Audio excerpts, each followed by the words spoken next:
반갑습니다. 뉴욕 기다리 쌤입니다. 자, 오늘은 우리가 살면서 특히 해외에서 살고 계시는 우리 시청자분들한테 좀 알아둬야 될 정보 내용을 함께 짚어봅니다. 필요하신 분들은 더욱더 끝까지 함께 하시고요. 필요치 않으신 분들이라도 상식적으로 알아두시는 그런 시간이 되시기를 권해드립니다. 미국에 살면서 혹은 전 세계에 살고 있는 우리 한인 이민자, 각국에 살고 있으면서 오늘은 이제 주제 내용을 미국으로 처리하겠습니다. 미국에서도 이 원화 어카운트, 즉 원화 계좌를 틀 수 있습니다.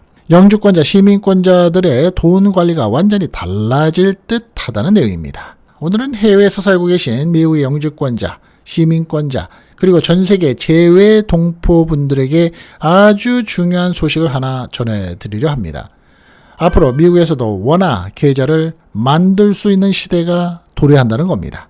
한국 정부가 원화를 달러처럼 국제적으로 사용할 수 있도록 큰 정책을 발표하고 있다는 겁니다. 뭘 얘기하냐면 시간이 어느 정도 지나면 우리가 국제통화, 원화, 달러, 위안화, 엔화 이런 범주 안에 원화가 들어가게 되면서 앞서게 된다. 그렇게 만들겠다. 이런 의미죠. 이런 내용에 대해서 처음 뉴스를 보면 좀 어렵습니다. 원화 국제화라는 단어가 나오기 때문입니다. 그리고 역의 원화 결제망, 역외 원화 결제 기관 이런 용어들이 참 많이 나오는데요. 그래서 오늘은 이 내용을 누구나 이해할 수 있도록 나름 쉽게 설명을 드리도록 하겠습니다. 그리고 이 정책이 실제로 미국에 사는 우리들에게 어떤 영향을 주는지, 앞으로 무엇이 달라질지, 또 어떤 점은 아직 기다려야 하는지도 함께 살펴보겠습니다. 지금까지 왜 원화 사용이 어려웠을까요? 여러분, 미국에서는 화폐의 기준이 뭐죠? 달러죠, 당연히. 달러가 기본입니다.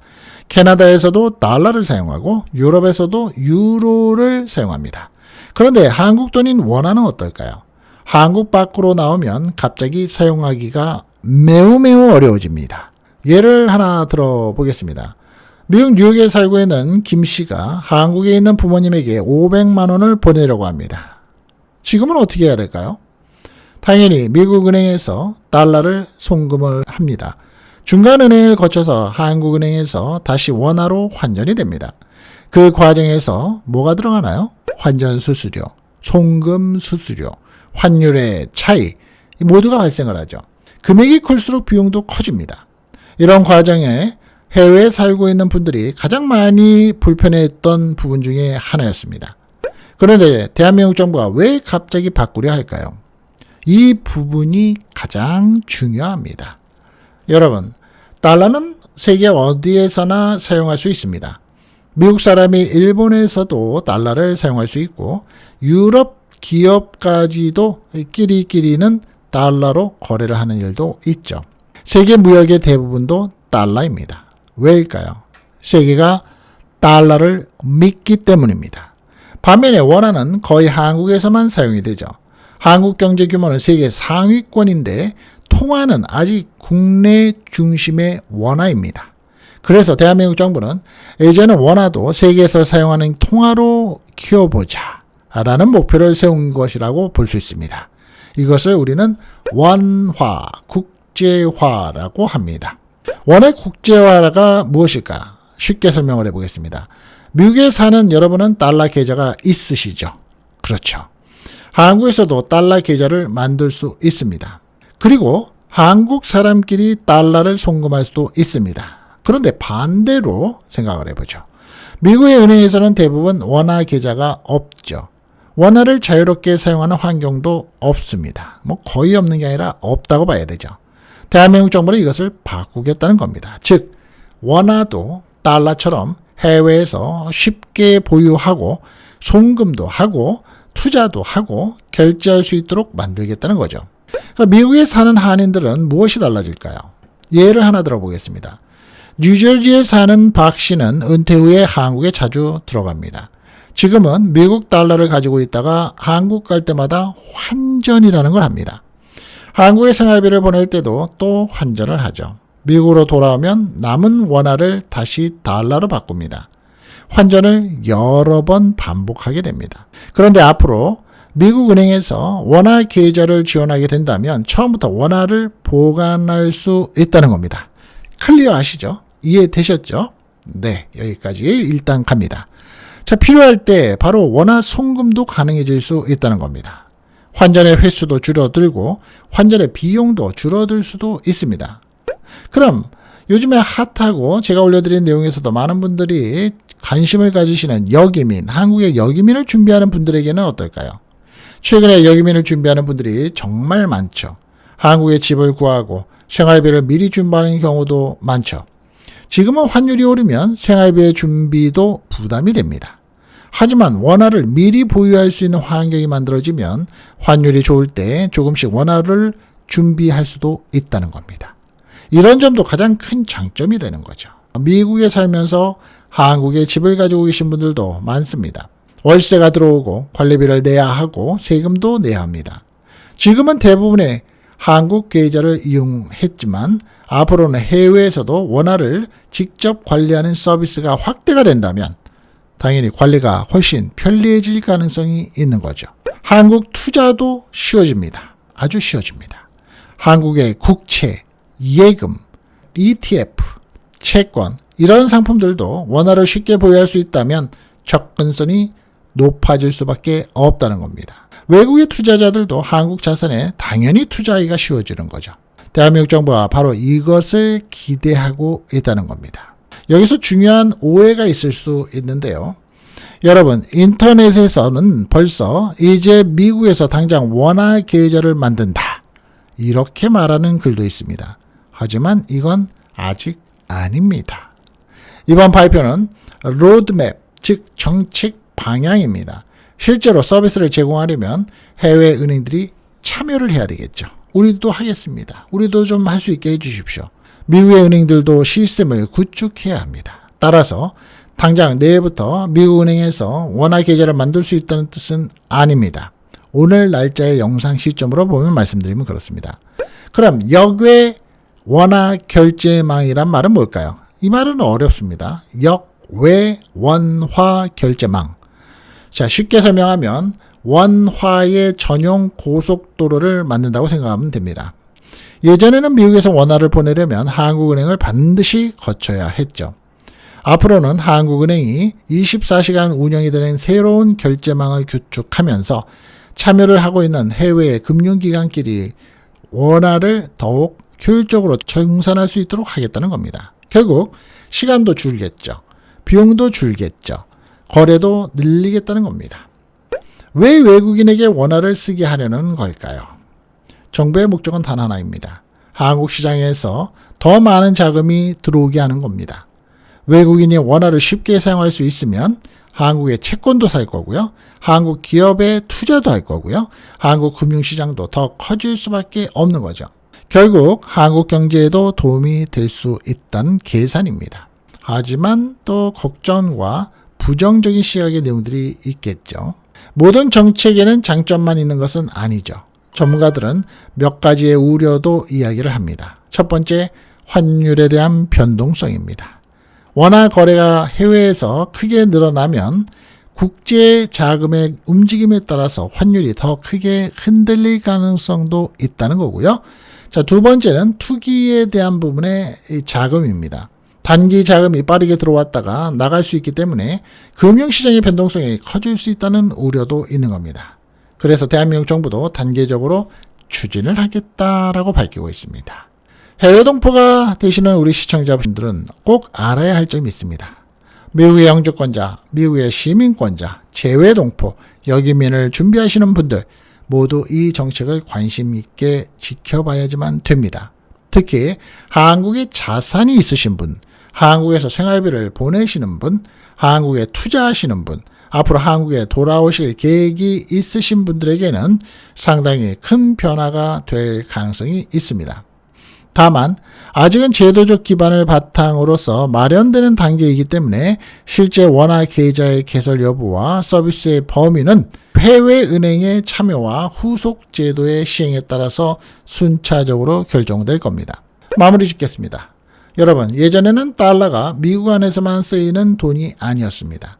시간이 지나면서 세계 통화가 되었죠. 한국 정부는 이제 원화도 그러한 방향으로 한 걸음씩 나아가려고 하고 있는 겁니다. 이 정책이 성공한다면 미국에서 살고 있는 한국인들의 송금 방식이 완전히 달라지는 거고요. 한국의 투자 방식도 쉽게 바꿀 수 있고요. 여기민을 준비하는 분들의 자산 관리도 훨씬 쉬워질 수고 또 편해질 수 있다는 겁니다. 물론 아직 해결해야 될 과제가 많고 실제 서비스가 시작되기까지는 시간이 필요합니다. 하지만 해외에 사는 우리들에게 앞으로 변화를 미리 이해하고 준비할 좋은 기회가 될 것입니다. 어떠셨습니까? 오늘의 영상이 도움이 되셨습니까? 당연히 좋아요 한번 눌러주시고 구독 안 해놓으신 분들은 구독해 주시고 알림 설정까지 하시면 저 역시 신바람이 납니다. 저는 앞으로도 미국 생활과 영주권, 시민권, 사회보장제도, 여기민 그리고 해외 동포들에게 꼭 필요한 최신 정보를 쉽고 정확하게 전해드리겠습니다. 감사합니다. 뉴욕 기다리 쌤이었습니다.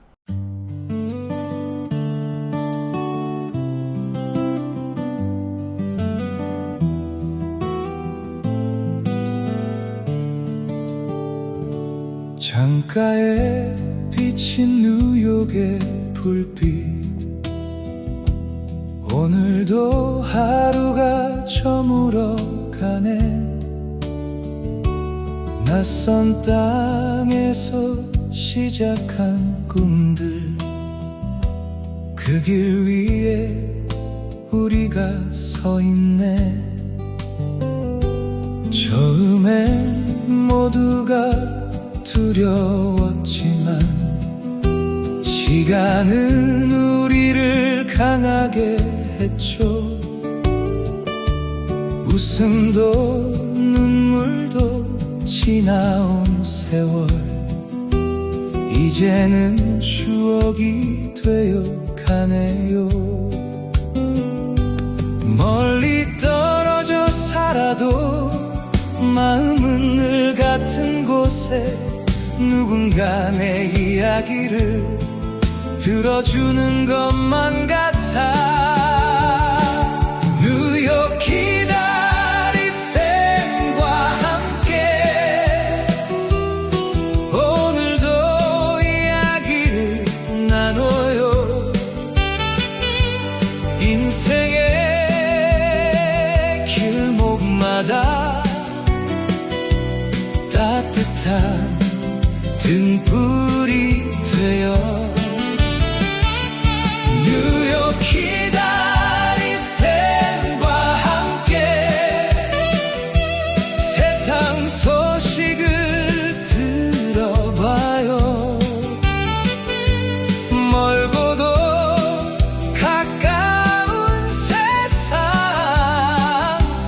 우리 함께 걸어가요.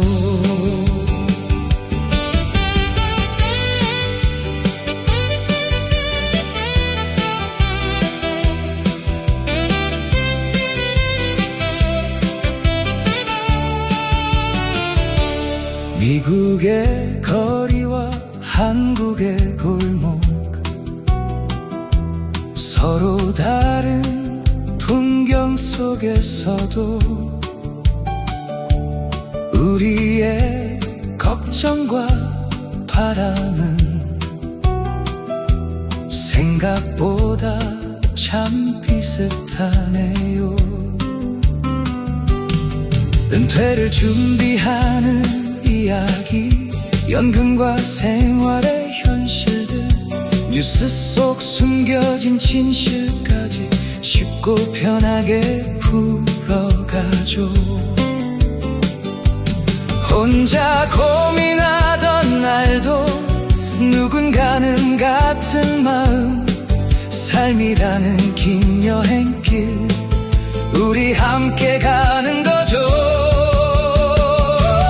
뉴욕 기다리 쌤과 함께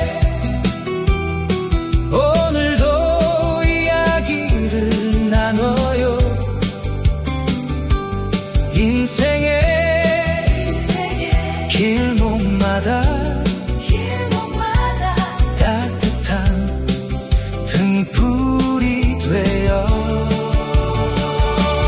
뉴욕 기다리 쌤과 함께 세상 소식을 들어봐요.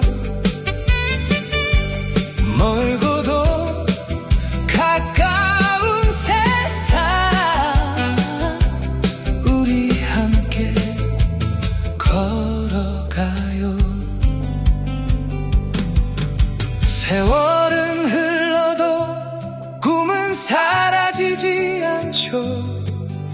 지친 하루 끝에 잠시 쉬어갈 수 있는 곳. 정답은 없어도 좋은 길을 찾을 수 있게 당신의 내일을 응원하는 목소리. 뉴욕 기다릴 샘과 함께 오늘도 희망을 이야기해요. 이민의 길 위에서도 웃음을 잃지 않도록 뉴욕 기다릴 샘과 함께 세상을 넓게 바라봐요. 경험과 지혜를 모아 더 좋은 내일로 가요. 뉴욕의 밤하늘 아래 한국의 별빛이 비치네. 오늘도 함께 해주셔서 정말 고맙습니다.